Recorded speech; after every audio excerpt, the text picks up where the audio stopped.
अस्सलाम वालेकुम नाजरीन। ड्रामा सीरियल ए इश्क के जुनून की मुकम्मल स्टोरी और लास्ट एपिसोड में आप देखेंगे कि ऐमन और राहिम दोनों बहुत ही ज़्यादा खुश होते हैं। ऐमन को अच्छी तरह से एहसास हो गया है कि वो राहिम पर एतबार ना करके कितनी बड़ी गलती कर रही थी। राहिम तो बेकसूर है, असल मुजरिम तो शेरोज़ और उसकी माँ है। अब इश्क के जुनून की मुकम्मल स्टोरी में आप देखेंगे कि क्या राहिम अपनी बेगुनाही साबित करने में कामयाब हो जाएगा, क्या राहिम शेरोज़ और उसकी माँ को अंजाम तक पहुंचाने में कामयाब हो जाएगा, और क्या ऐमन का अक़दम कत्ल के जुर्म में क्या शेरोज़ को पुलिस पकड़कर जेल में ले जाएगी, और दूसरी तरफ क्या जमाल की सज़ा ख़त्म हो जाएगी और वो फिर बाहर आने के बाद राहिम के हक़ में गवाही देगा और असल मुजरिम को बेनकाब कर देगा, और क्या माहीन राहिम का असल करने के लिए शेरोज़ की मां के साथ मिलकर कोई नई चाल चलेगी। शेरोज़ और उसकी मां माहीन के साथ मिलकर ऐमन को जान से मार देने की कोशिश करेंगी। इस ड्रामे के एंड में ऐमन या राहिम की क्या डेथ हो जाएगी, ये सब कुछ जानने के लिए वीडियो को एंड तक ज़रूर देखें और काइंडली चैनल को सब्सक्राइब कर दें, वीडियो को लाइक कर दें और बेल आइकन के बटन को प्रेस कर दें ताकि हर आने वाली नई वीडियो आपको आसानी से मिलती रहे। तो फ्रेंड्स, आगे आप देखेंगे कि शेरोज़ अपनी हर हद तो पार कर चुका है। शेरोज़ को उसके दोस्त बता देते हैं कि राहिम ने उसे जेल भिजवाने का फैसला कर लिया है और मुकम्मल प्लानिंग कर चुका है, जिसके बाद शेरोज़ गुस्से से पागल हो जाता है। वो अपने दोनों दोस्तों को समंदर के किनारे ले आता है और उनसे कहता है कि ये वही जगह है जहाँ से वो बचकर चली गई थी, मगर अब मैं नहीं छोड़ूंगा, उसका काम तो मैं तमाम खुद करूँगा। वो मुझे धमकियाँ देगी। शेरोज़ को धमकियाँ देती है, इतनी उसमें जुर्रत और औकात नहीं है। आगे आप देखेंगे कि राहिम जमाल को जेल से रिहा करवाने का फ़ैसला कर लेता है, मगर वो जमाल के सामने एक शर्त रखता है कि वो जेल से बाहर आने के बाद असल मुजरिम के ख़िलाफ़ गवाही देगा और मैं बताऊंगा कि असल मुजरिम कौन है। तो जमाल राहिम की इस शर्त को कबूल कर लेता है और उससे वादा करता है कि जेल से बाहर आने के बाद उसके हक़ में ही गवाही देगा, बस किसी तरह से राहिम उसे जेल से निकलवा दे।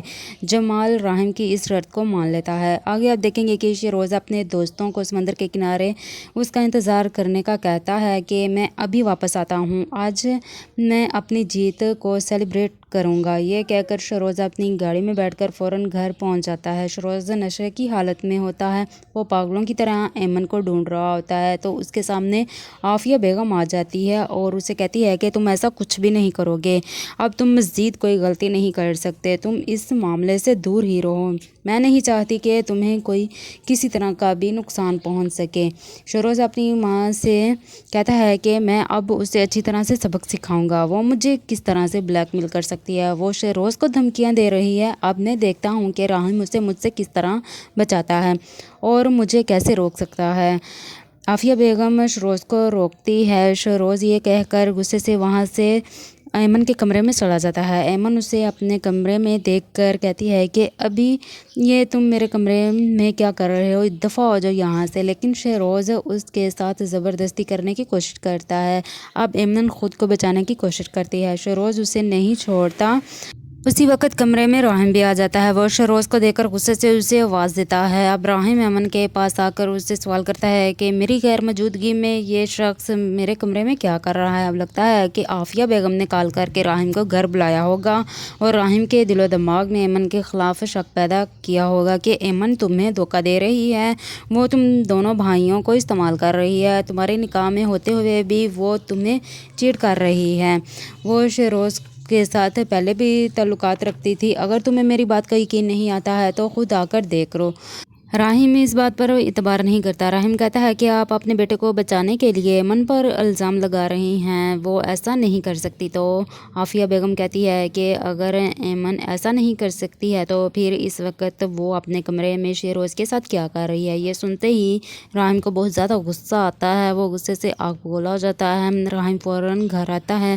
अपने कमरे में शेरोज़ को देखकर वो ऐमन से सवाल करता है। अब ऐमन फिर से सच बताने की कोशिश करती है, लेकिन फिर वो डर जाती है कि कहीं शेरोज़ राहिम को नुकसान पहुंचाने की कोशिश ना करे, इसलिए वो सच छुपा लेती है।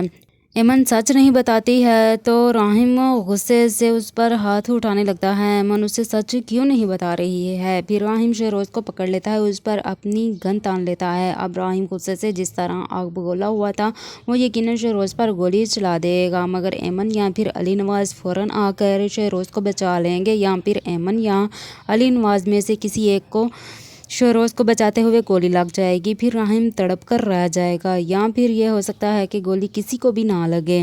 دوسری طرف آپ دیکھیں گے کہ اب راہم عافیہ بیگم اور شہروز کے خلاف مکمل ثبوت اکٹھے کر چکا ہے، اور اب راہم شہروز کے دوستوں کو بھی فرار ہونے نہیں دے گا، ان پر بھی مکمل نظر رکھے گا۔ اگر وہ دونوں بھاگنے کی کوشش بھی کریں گے تو ان کو پکڑ لیا جائے گا۔ اب عافیہ بیگم چاہے جتنی مرضی کوشش کر لے وہ شہروز کو نہیں بچا سکے گی، بلکہ اب عافیہ بیگم کو تو شہروز کے ساتھ اپنی جان بھی بچانے پڑے گی، کیونکہ جب راہم اپنے باپ کو سارے ثبوت دکھائے گا اور علی نواز کے سامنے جب اپنی بیوی اور بیٹے کی حقیقت بے نقاب ہوگی تو وہ عافیہ بیگم کو طلاق دے کر گھر سے نکال دے گا اور شہروز کو خود جیل بھجوا دے گا، تو وہ اس کے بعد علی نواز راہم سے معافی مانگے گا کہ وہ باپ ہو کر اس پر اعتبار نہیں کر سکا، لیکن راہم اپنے باپ کو سنبھال لے گا۔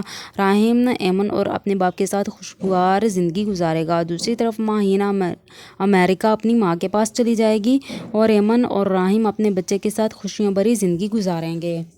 ادھر شہروز جیل میں بڑا سزا کاٹ رہا ہوگا اور اس کی ماں پاگل خانے میں پڑی ہوگی۔ اب عافیہ بیگم اور شہروز کا انجام تو ایسا ہی دیکھنے والا ہونا چاہیے، ان کے ساتھ ایسا ہی ہونا چاہیے، اس طرح اس ڈرامے کا اینڈ ہو جائے گا۔ تو فرینڈز، کیا آپ کو اس ڈرامے کا اینڈ اچھا لگا؟ کیا عافیہ بیگم اور شہروز کا انجام ایسا ہی ہونا چاہیے؟ اپنی قیمتی رائے کا اظہار کمنٹ سیکشن میں ضرور کریں۔ کائنڈلی ویڈیو کو لائک کریں اور چینل کو سبسکرائب کر دیں۔